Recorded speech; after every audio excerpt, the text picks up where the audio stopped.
Please pay attention to the following helpful instructions provided concerning the safety equipment.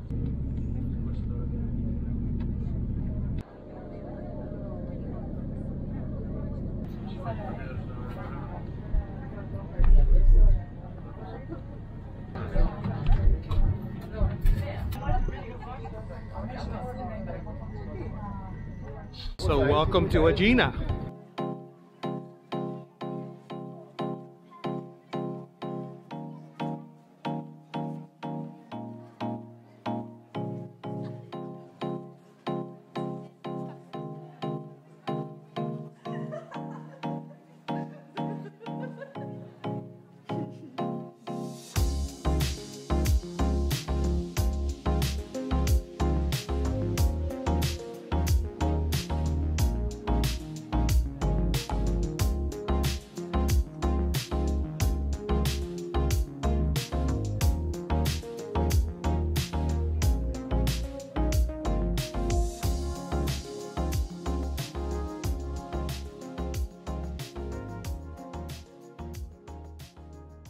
Welcome back to the channel from the beautiful Greek island of Aegina, about 17 miles off the mainland near Athens.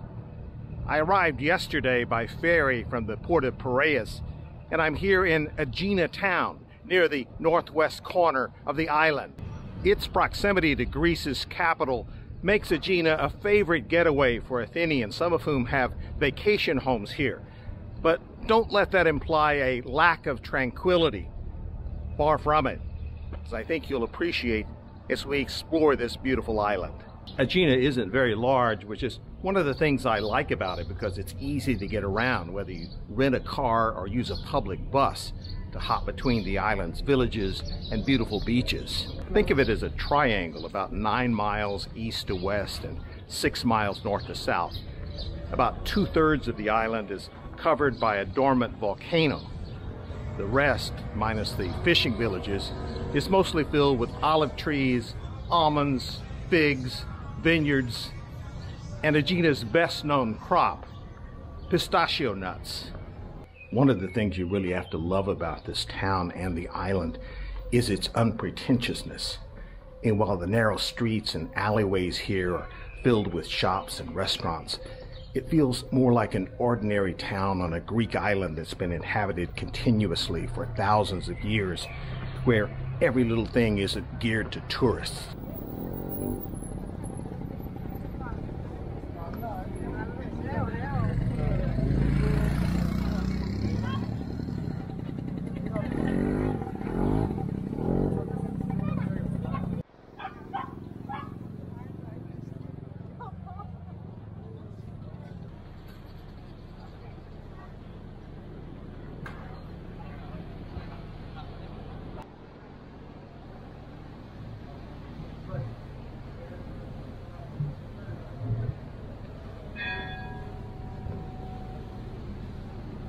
There's something about the harbor here at Aegina town that's very relaxing. Maybe it's the calmness of the water, or maybe it has more to do with the overall vibe of the town.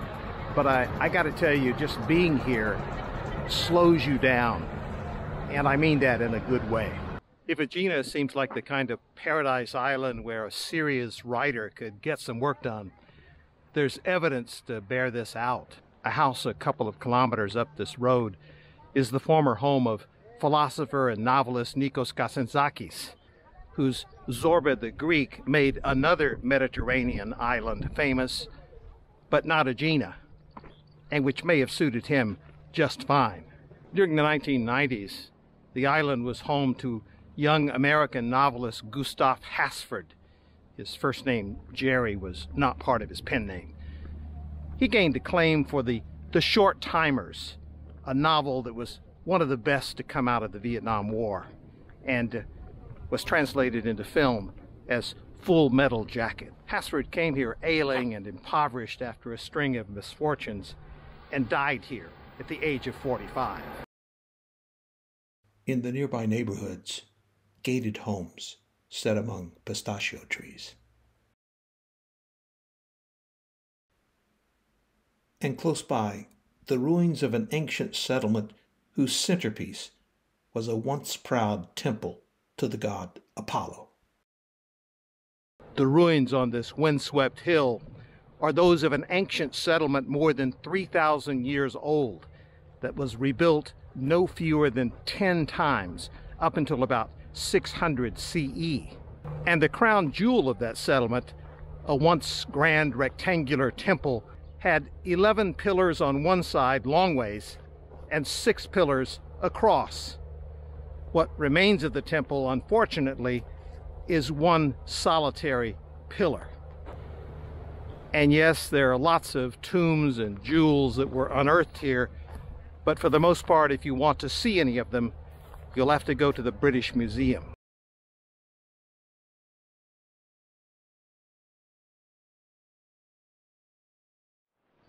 One of my aims this morning is to find my way to one of the island's most impressive ancient archaeological sites. There's a bus that leaves at 10:15, so I don't know how I'm going to get back exactly, but we'll see what happens.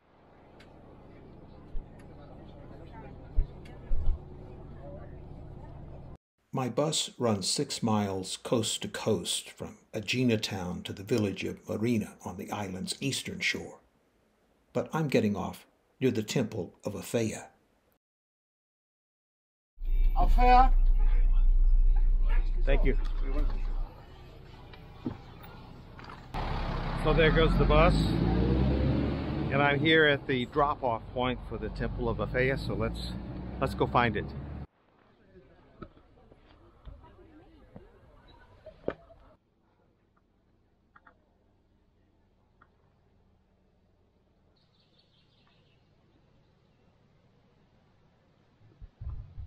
This temple was built in about 500 BC, exclusively for the worship of the goddess Aphaea. Aphaea was a sister goddess to Athena, and indeed this temple is part of a so-called sacred triangle of worship sites, along with the Parthenon on the Acropolis in Athens, where Athena was worshipped, and the temple of Poseidon at Sunion, southeast of Athens.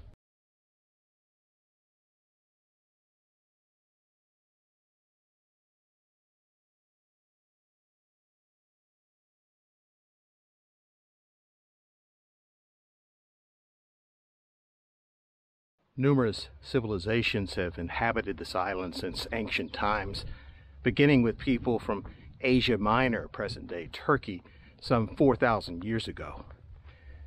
They were followed by Minoans from Crete and other Mediterranean islands, and then, of course, by a flood of others.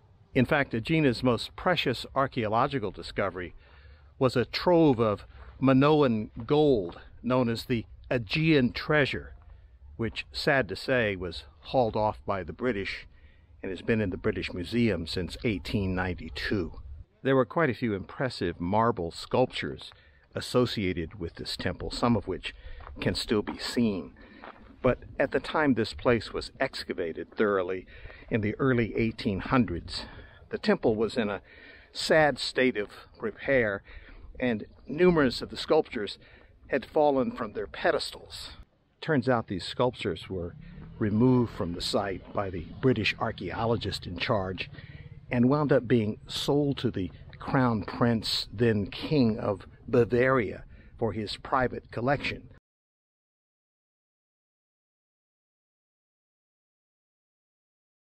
One of the unexpected bonuses of coming to this hilltop temple is the incredible view looking out over the sea toward Athens in the background.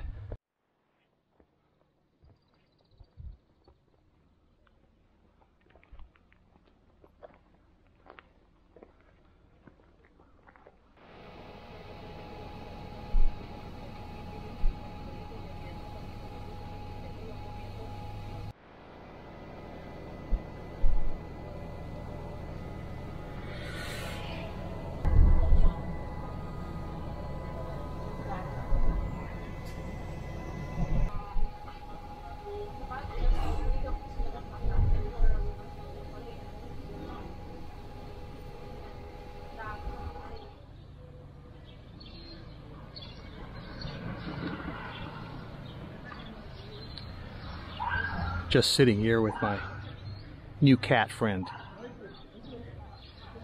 I'm actually looking up at a building that demonstrates the abundance of riches of towns like this, who have so much going for them that the building I'm staring at is somewhat down on their to-do list to fix up, despite an incredible history.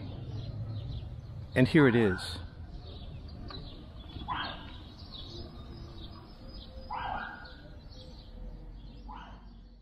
Hidden away in a residential neighborhood, this Venetian watchtower from the 1600s, abandoned after the Turkish occupation of 1714, later became the home of Greek revolutionary leader Spyros Markellos, and, believe it or not, served as headquarters of the embryonic Greek state from 1826 to 1828.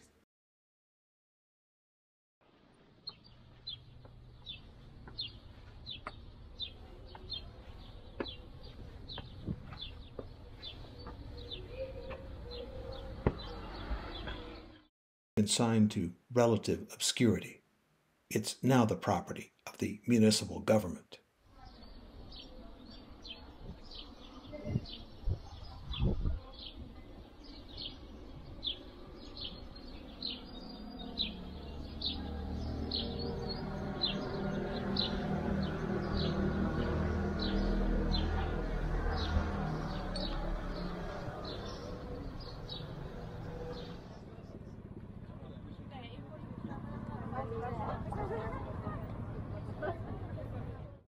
Golden hour is when Aegina is at its mellow best.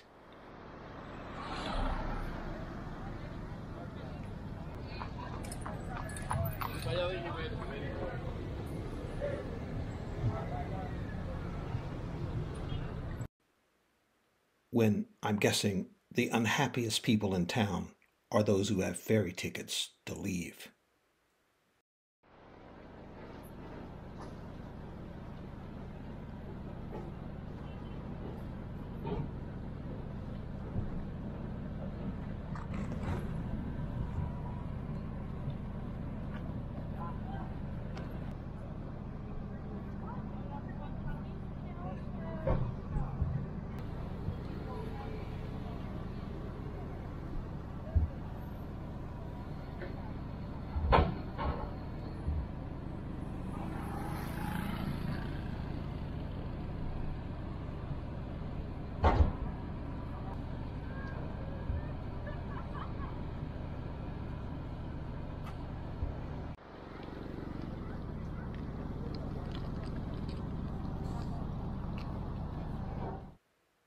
These guys aren't going anywhere.